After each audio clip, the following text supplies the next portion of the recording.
in less than 10 minutes.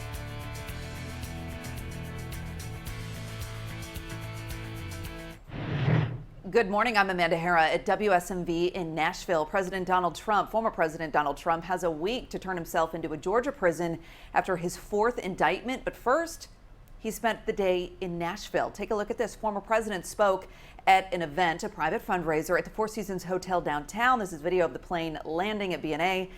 This is his 2nd visit to Music City in the past several months. The last time he was here was in April for an RNC retreat. Well, the search for a pair of missing Tennesseans is now intensifying in Alaska. State troopers tell us they're using helicopters, drones, and dogs to find Jonas Baer and Cynthia Hovsepian. The couple lives in the Nashville area, but they were visiting Alaska on vacation and they vanished 5 days ago. They never checked out of their rental and left their luggage behind. Their rental car was found near a hot springs resort outside of Fairbanks, but there is no sign of the missing couple. Experts say it is not uncommon for hikers to go missing in the Alaskan wilderness. At the state capitol, State Representative Justin Jones has been sworn back into office after his expulsion and his re-election. So Jones was expelled for his role in a gun protest on the House floor, which Republicans said violated House decorum rules. Earlier this month, though, he was re-elected to his seat in a landslide. He invited gun reform advocates to join him in the Capitol for the swearing-in ceremony. Every day, 4 people in Tennessee die from gun violence. Every day we wait, 4 more people die. That is unacceptable. I say to the Lieutenant Governor, I say to the Speaker of the House, think about the lives that are lost. And Memphis Representative Justin Pearson in the same boat. His swearing-in ceremony will be on Monday at the state capitol. It has been a busy couple days for Representative Jones. Fisk University, his alma mater, just announced that he's going to be teaching a class there in the fall called Good Trouble. It's focused on political activism and protest movements. Here are your top stories from the Mid-South. The 5 officers involved in the death of Tyree Nichols are expected to be in court this morning. Thursday, DA's office determined between 30 and 40 of the cases should be dismissed. Shelby County District Attorney Steve Mulroy told the Commercial Appeal it's because the officers would lack credibility on the stand. 12 of those cases reportedly had charges lowered. 3 or 4 were sent to the attorney for the Western District of Tennessee due to use of force allegations. A trial date has still not been set, but the DA's office says they want all 5 to be tried together. And the Grizzlies' full regular season schedule for 2023 and 24 is out. Some of the key games include the Grizzlies opening the season against the Pelicans Wednesday, October 25th. Then playing the defending NBA champs Denver Nuggets 2 days later.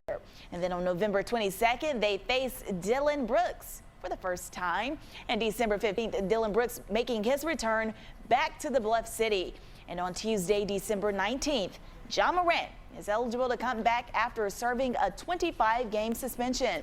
The Grizzlies in New Orleans that day. And then the Warriors in the Bluff City for the annual Martin Luther King Jr. game on January 15th. Those are your headlines from the Mid-South. In the WVLT newsroom, I'm Harry Sullivan. Some good news this morning for folks living in Tellico Plains. The water now safe to drink. Students got to head back to school today, but the town still isn't fully in the clear. And while the number has dropped, a few people still calling in to report they don't have water yet. Flood waters went into that water treatment facility. City Hall still handing out supplies, including food, water, and toiletries to those who need them. The damage to State Route 165 Cherahela Skyway has drivers taking a 121-mile detour. It takes 3 hours. But the people who call the area home say this is just a minor setback for a community that bands together. Through all this, we are Tellico strong. We'll get this fixed, and thank good Lord that we didn't lose no bodies. We can fix everything back. We can't fix people. The city did create a flood disaster program that families can apply for starting Monday. If approved, you get money donated into a local bank account. And developing in the lawsuit of the 2016 Gatlinburg wildfires, a group of people who lost loved ones or property in the fires can now keep those suits going against the federal government. That means they have another chance to seek compensation for what they lost in the wildfire. You'll remember those fires claimed 14 lives, destroyed thousands of homes, and caused over $2 billion in damage. Victims' families sued the National Park Service, claiming they failed to warn people about the fire. That was dismissed in lower court last year, claiming the filings were not specific enough to move forward with that lawsuit. That ruling now overturned in an appeals court. And we've got a developing story for you, a break in a cold case dating all the way back to 1981. The TBI has identified this teen whose remains were found in a landfill in Ashland City. Using DNA technology, she's been identified as 16-year-old Linda Sue Carnes from Cunningham, Tennessee. In October of 1981, her remains were found in the old Cheatham County landfill. Authorities determined she was murdered 3 to 9 months earlier, but there was nothing to point to who she was. Years later, a family match was found, which helped investigators identify Carnes.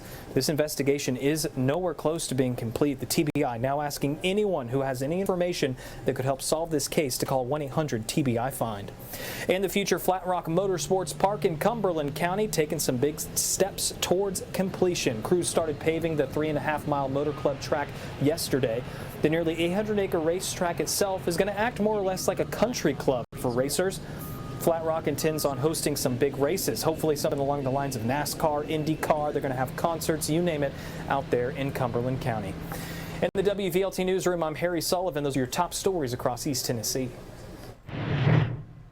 The return of heat and humidity is the big weather story for us across the state this weekend and going into next week. A pretty lengthy heat wave is expected for us. So highs will be back in the 90s. Heat index values will be near, if not even well into the triple digits. I would not be surprised if through next week we had multiple heat alerts that were issued across the state. But before all of that, it should actually stay pretty comfortable. So as we get into the middle of our day today, we'll have good sunshine. 87 in Nashville, a pair of 8s for us in Memphis, Chattanooga at 85, Knoxville at 83, and the humidity, by the way, should stay in check as well. Overnight tonight, we're down to the 60s and 50s. Very nice start to our day tomorrow. Saturday looks beautiful. It is going to be a touch warmer in some spots. 91 in Memphis. We'll try to get near 90 in Nashville, 87 Chattanooga, and Knoxville coming in at 85. Our temperatures take off from there, mid to even the upper 90s going into next week. And remember, it comes with really no rainfall. We are staying dry all the way through,